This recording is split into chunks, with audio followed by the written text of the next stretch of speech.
거래를 할 코인은 거래소에 두고요. 장기적으로 보유할 코인은 개인 지갑에 두는 게 편합니다. 처음에 소액은 거래소에 두는 게 더 편리하기도 하고 뭐 어떤 면에서 좀 안정적이기도 합니다. 일정 수량 이상 좀 모이면 요거를 이제 개인 지갑으로 이제 이동을 시켜서 보관을 하는 형태도 괜찮고요. 그리고 개인 지갑도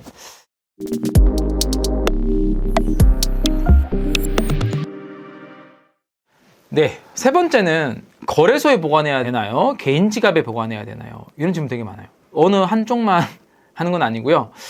양쪽을 같이 활용을 해야 됩니다. 그걸 하려면 먼저 각각의 장단점을 좀 알아야 되겠죠? 근데 두 개에 대한 개념이 좀 헷갈리시는 분들이 있을 수 있을 것 같은데요.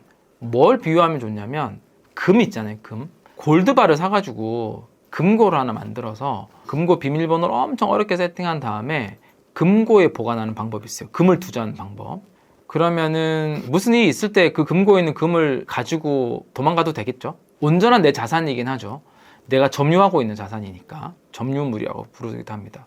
근데 똑같은 금을 투자하는데 이제 금 ETF를 사는 경우가 있죠. 주식시장 들어와서 금의 가격에 추종하는 금 ETF를 사면 그냥 내 핸드폰에 또 그 증권사에 그 금 ETF 자산이 있는 거죠. 그게 오르면 팔 수도 있고 그렇습니다. 요 두 가지 비유가 가장 적합할 것 같긴 합니다. 요거는 우리가 점유율은 아니고요. 등기물이라고 봐야 되겠네요. 금 ETF를 운용하는 운용사가 대신 금을 보관을 해주고 금의 가격을 추종하도록 상품을 만든 거기 때문에 혹시나 유사 사태가 펼쳐지거나 하다면 금융 시스템이 만약에 망가지거나 전시 상황에서는 이거를 이제 환전하기 어려운 환경이 처할 수도 있겠죠. 실제로 내가 갖고 있는 건 아니니까. 우리가 개인 지갑에 비트코인을 보유하는 것과 거래소에 보유를 하는 거는 거의 비슷한 개념이긴 합니다. 비트코인이 디지털 금이고요. 개인 지갑에 보유를 하면 온전히 내 소유물의 자산입니다. 여기 장단점 표시되어 있어서 이걸로 보면 되겠네요. 이제 거래소에 딱 보관을 하면 편하죠. 그리고 내가 원할 때 바로 버튼 하나 눌러서 팔 수 있으니까 언제든지 원화로 사고 팔 수가 있는 장점이 있습니다. 개인 지갑은 내가 혹시나 실수를 해가지고 비밀번호를 잃어버리거나 여기서 비밀번호는 프라이빗 키, 개인 키를 잃어버리거나 혹시나 뭐 내가 그 기계를 망가뜨렸거나 뭐 등등의 이유로 해서 손실이 될 수 있는데 거래소라고 하는 좀 더 시스템이 되어 있는 곳에서 제가 관리를 해주니까 비밀번호를 잃어버려도 비밀번호 찾기를 하면 되고 등등 하니까 어떤 면에 있어서는 이제 개인이 보유하는 것보다는 좀 더 안전할 수 있죠. 어떤 면에서는. 그러니까 개인이 제대로 보관 못하는 사람에 비해서는. 근데 단점은 거래소가 파산하거나 해킹을 할 수 있죠. 이거는 거래소가 내 비트코인을 대신 보관을 해주는 거거든요. 대신 보관한 사람이 파산할 수도 있잖아요. FTX 거래소처럼. 해킹 당할 수도 있잖아요. 뭐 마운트 곡스처럼. 그리고 뭐 한국에서도 그런 거래소 많았죠. 해킹 당할 수도 있잖아요. 뭐 그런 업비트나 빗썸도 한 번씩 해킹 당했죠. 근데 고객한테 피해를 전가 안 시켰기 때문에 우리가 못 느끼고 있는 걸 수도 있지만, 그래서 이제 이런 경우 때 자산 반응이 지연되거나 일부 손실될 가능성이 있다. 그리고 이건 본인이, 그러니까 내가 직접 키를 보관하지 않는다는 거죠. 비밀 키를. 그래서 이 거래소에 보관하는 거 적합한 경우는 단기 매매를 자주 해야 되는 경우죠. 그래서 트레이더들은 다 거래소에 보관을 하면서 이제 트레이딩 하는 겁니다. 단기 매매 계속 해야 되니까. 요런 사람 적합을 한 거고요. 거래소. 개인 지갑 보관은 여기 오른쪽에 있는 이런 형태의 콜드 월렛을 말합니다. 나노 레저 월렛이 가장 오래된 월렛이고, 여기 오른쪽 지문을 인증하는 콜드 월렛도 있고, 여기는 디센트라고 하는 한국도 기업이 만든 월렛이고요. 여기 또 최근에 봉현이 형이 콜드 월렛을 또 비즈니스하는 원더케이 지갑도 있고, 한국 사람들 가장 많이 이용하는 키스톤 지갑도 있고, 잭도시라고 하는 스퀘어, 잭도시가 트위터 창업자죠. 이 친구가 또 만든 비트키라고 하는 콜드 월렛도 있습니다. 그러니까 이 콜드 월렛은 뭐냐면 비밀번호, 그러니까 비밀 키죠. 프라이빗 키라고 부릅니다. 프라이빗 키를 그 인터넷과 단절된 하드웨어 지갑에 보관을 하는 형태입니다. 그렇기 때문에 인터넷으로 해킹 등에 인한 거에 되게 안전하죠. 하지만 결국은 이걸 잃어버렸거나 기기 자체는 잃어버려도 괜찮습니다. 왜냐하면 이 24개 또는 18개 아무 문구가 있거든요. 그 문구만 잘 보관하고 있으면 언제든지 새로운 지갑으로 다시 복구할 수 있기 때문에, 어쨌든 간에 그 니모니 문구를 분실하거나 키를 분실하면 복구를 해줄 주체가 없죠. 사실은 온전히 내 소유 자산이고, 뭐 집에 금고에 골드바를 보유를 해놨는데 금고에 비밀번호 잃어버린 거예요. 그러면 금고를 부수면 골드바 꺼낼 수 있으니까 괜찮네요. 근데 골드바를 뭐 분실하면은 뭐 완전히 자기 책임으로 분실하는 거잖아요. 그래서 장단점이 있습니다. 물론 이제 전시 상황이나 금융망이 멈추거나 통제된 상황에서도 내가 온전히 소유하고 있기 때문에 내가 해외로 들고 갈 수도 있고 해외에 가서도 이 자산을 활용할 수도 있겠네요. 또 바다 건너도 바로 보낼 수도 있겠네요. 이런 부분에서는 되게 좋습니다. 그래서 적합한 경우는 이제 이 코인을 오랫동안 보유할 때 그리고 어떤 금융권의 위험으로부터 좀 보호하고자 할 때 이 콜드 월렛 씁니다. 실질적으로 어떻게 하면 좋냐라고 하는 조언을 좀 이제 들어보면은 개념적인 거는 그렇습니다. 거래를 할 코인은 거래소에 두고요. 장기적으로 보유할 코인은 개인 지갑에 두는 게 편합니다. 그리고 개인 지갑에 두면 꺼내 쓰기가 좀 불편하기 때문에 내가 쉽게 매도 버튼을 안 누르기 때문에 그걸로 인해서 또 오랫동안 보유를 할 수 있는 장점도 있습니다. 그래서 저는 기본적으로는 이제 콜드 월렛을 좀 보유를 하고요. 거래를 해야 되는 수량만 거래소로 옮겨서 이제 거래를 하는 패턴을 가지고 있고, 근데 만약에 이제부터 비트코인을 모으기 시작하시는 분들도 있잖아요. 그리고 수량이 작아. 근데 수량이 되게 작은데 굳이 이거를 막 콜드월렛에 넣고 지금 잘 모르는 상태에서 이러면 오히려 개인의 관리 부실로 인해서 또 잃어버릴 수 있는 여지도 사실 있죠.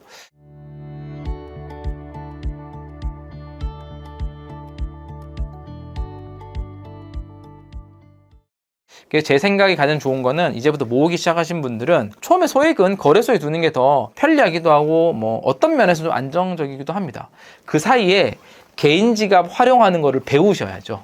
좀 공부를 하고 작은 수량 주고받고 하다가 일정 수량 이상, 아까 제 기준에서는 뭐 0.3개 정도나 또 어떤 분들 0.1개만 돼도 좀 모이면 요거를 이제 개인 지갑으로 이제 이동을 시켜서 보관을 하는 형태도 괜찮고요. 그리고 개인 지갑도 하나만 이렇게 하는 것보다는 나중에 좀 자세히 커지면 개인 지갑 자체도 여러 개로 좀 분산을 해서 해두는 것도 좋은 방법이긴 합니다.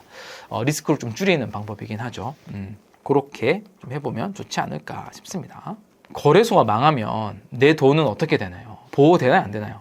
어떻게 될 것 같으세요? 보호 안 됩니다. 결론은 뭐 예금자 보호법 물어보신 분도 있고 거래소 망한 보호를 받을 수 있는 보장된 제도는 없습니다. 하지만 작년에 이제 가상자산 이용자 보호법이 시행이 됐거든요. 그러면서 그래도 보호를 할 수 있는 장치들은 좀 추가가 됐어요. 우리가 거래를 한다는 거는 코인을 사기 위해서 돈을 넣잖아요. 코인을 사기 위해서 돈 1,000만 원을 넣었단 말이에요. 그 중에서 500만 원은 코인으로 바꿨고 500만 원은 거래소에 그냥 돈의 형태로 있는 거예요. 요즘은 이 현금 있으면 여기서 발생한 이자도 거래소에서 주긴 합니다. 그럼 500만 원 현금과 원화죠. 500만 원의 코인이 있으면 이 각각이 보호받는 정도가 좀 다르다는 겁니다. 그 뭐냐면 원화는요. 거래소가 이제 은행이나 외부 기관의 신탁으로 맡겨놔야 돼요. 그러니까 거래소가 파산하더라도 이 돈은 이제 고객 명의의 어떤 신탁이 되어 있기 때문에 거래소의 파산에 있어서 보호를 받습니다. 내가 예를 들어서 1,000만 원을 넣었는데 500만 원은 현금으로 그대로 있고 500만 원 코인으로 바꿔놨다 하면 이 거래소가 파산을 했어요. 다 해킹을 당했어 하더라도 이제 은행에 보유가 되고 있는 500만 원에 대해서는 보호를 좀 받을 수가 있는 거죠. 왜냐하면 이제 거래소에 분리해서 운영을 하기 때문에. 그래서 보호 방식이 거래소에 있는 코인이나 또 거래소에도 운용 자금이 있잖아요. 회사. 절대 혼용이 좀 불가하도록 되어 있고 또 거래소랑 또 계약한 신탁은행이 있기 때문에 요게 가상자산 이용자 보호법 12조에 예치금의 신탁 의무라고 하는 조항에 들어가 있습니다. 그래서 파산 시 처리는 아마 지금 그렇게 파산된 곳이 없긴 하지만 기준으로는 신탁은행 통해서 이용자에게 직접 반환 가능하다라는 내용도 들어가 있습니다. 그러니까 이거 예금 보호사에 뭐 몇천만 원 보호 대상은 아닌데요. 보호 대상은 아닌데 약간 법적으로 약간 구조적으로 보호를 받을 수 있는 장치가 좀 존재를 한다. 원하는. 자, 코인으로 바꾼 거 있죠. 코인으로 바꾼 거는 거래소가 이제 직접 보관을 하기도 하고 외부에 있는 수탁기관에 맡겨서 보관을 하기도 합니다. 근데 국내 거래소 같은 경우는 대체적으로 직접 보관을 많이 하는데요.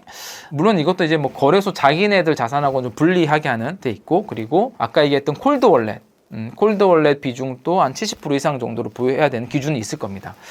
근데 이제 보통은 이게 파산이 되는 거는 뭐라고 해야 되나 해킹에 의한 우려가 가장 크거든요. 근데 해킹을 보통 하면 이런 코인이 해킹을 당하는 거니까 그럴 때는 이제 거기서 이미 분실을 한 뒤잖아요. 보호를 받을 길이 잘 없죠. 그래서 이렇게 구분을 하는데 물론 현실적으로 들어가 보면 이런 해킹을 당했더라도 큰 거래소 같은 경우는 해킹 당했더라도 그대로 이제 고객한테 전가를 하지 않고 다 보상을 해주기 때문에 그건 없긴 했습니다. 그래서 뭐 코인 거래소들은 그런 의미에서 예전에 그런 말도 있는데 해킹을 당하더라도 큰 거래소에서 당해야지 보상을 받는다고.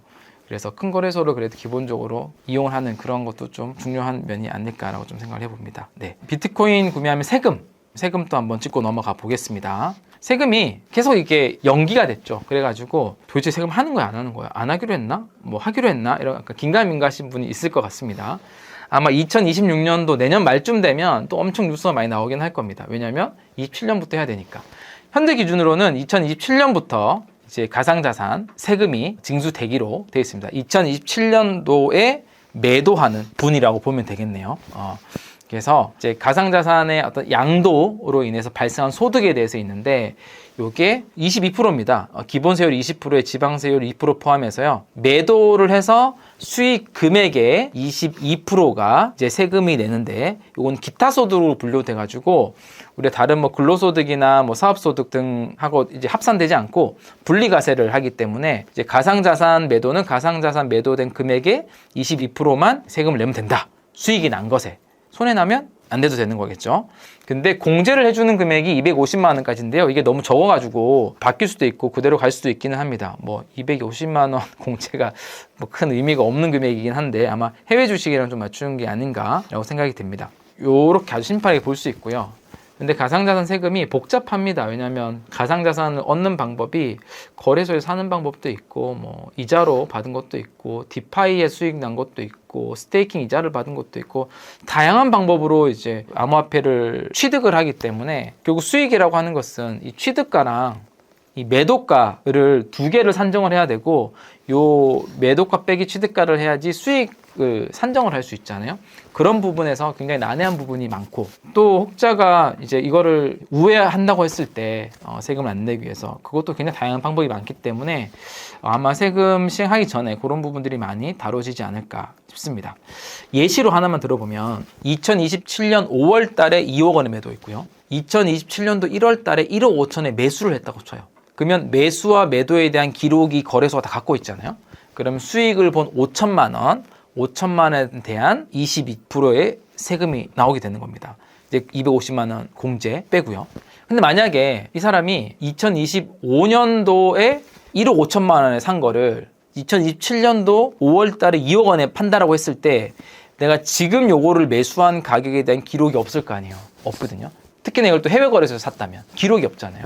그럼 취득가를 알 수가 없는 거예요. 취득가를. 그래서 취득가는 이제 만약에 의제 취득가라 그래서 2026년도 12월 31일 비트코인 가격 종가일 겁니다. 요게 자동으로 취득가가 되는 겁니다. 그래서 만약에 2026년도 12월 31일 가격이 내가 지금 산 가격보다 또 낮을 수도 있잖아요. 1억 원이라 칠게요. 1억 원. 그러면 내가 취득한 가격이 자동으로 1억이 되는 거고요. 2027년도 5월 달에 판매한 가격은 2억 원이니까 1억의 수익이 된 거잖아요. 그러면 나는 실제로 1억 5천에 구입했는데 훨씬 더 큰 세금을 내도록 돼버리는 거잖아요. 그럼 억울하잖아요. 그럴 때는 본인이 나는 이거를 2025년도 10월 달에 1억 5천에 구매했어 라는 것을 본인이 직접 증빙을 해야지 불필요한 세금을 더 내지 않는다. 제 설명만 쭉 하다 보니까 좀 어려울 수도 있긴 한데 취득가에 대한 기준은 그렇습니다. 이렇게 세금에 대해서도 한번 이제 말씀드리고 변경될 수도 있어요. 조금. 근데 현재까지 기준으로는 그렇다. 2027년부터 시행이 된다. 그렇게 5번까지 좀 다뤄봤고요.